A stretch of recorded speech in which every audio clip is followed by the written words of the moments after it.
C'est nouveau les cheveux, Ali? C'est beau. Cette capsule vous est présentée par Coca-Cola.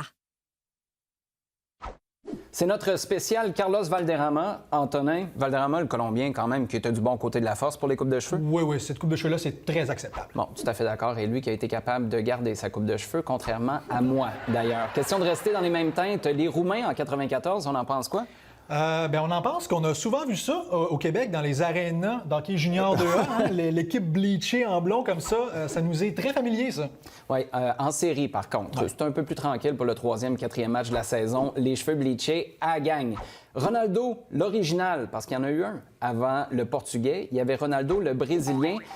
J'ai rarement vu une coupe de cheveux qui a fait à ce point-là jaser puis qui a été aussi peu reprise par les jeunes. Mais je pense que ça a pogné au Brésil parce que récemment, Ronaldo s'est excusé à toutes les mères de jeunes enfants qui voulaient avoir cette mode de cheveux sur le devant du crâne.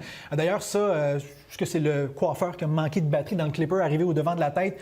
On ne sait pas trop à quoi il a pensé à l'époque, Ronaldo. Je pense qu'il pensait pas beaucoup, en fait. Oui, c'est l'inverse de ce qui s'est passé avec Roberto Baggio, qui a manqué de clipper à l'arrière, à répétition.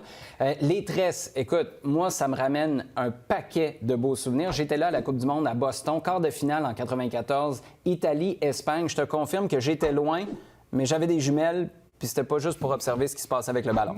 Tu voyais la tresse à l'arrière, très bien. Une coupe de cheveux qui est restée célèbre, peut-être pour les mauvaises raisons. Ouais. Question de rester dans une thématique tressée. Je sais pas ce que tu penses de Rodrigo Palacio, mais c'est pas moi qui va le juger. Peux-tu croire? Et là, c'est mon coming out. J'ai eu une coupe de cheveux qui ressemblait pas mal plus à ça que j'aimerais l'avouer. J'ai de la difficulté à le croire, Olivier. Et moi, je vais vous juger tous les deux, là, la queue de rat. Par contre, j'apprécie vraiment votre référence à Star Wars avec la tresse du jeune Padawan. Je sais pas si c'est ça que tu visais, mais si c'est ça, c'est très réussi. José Perlaza, maintenant, écoute, ça résume tout.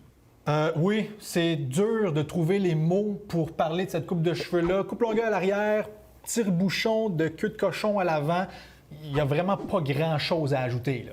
On va se laisser là-dessus. Les capsules sont disponibles sur les plateformes numériques de RDS.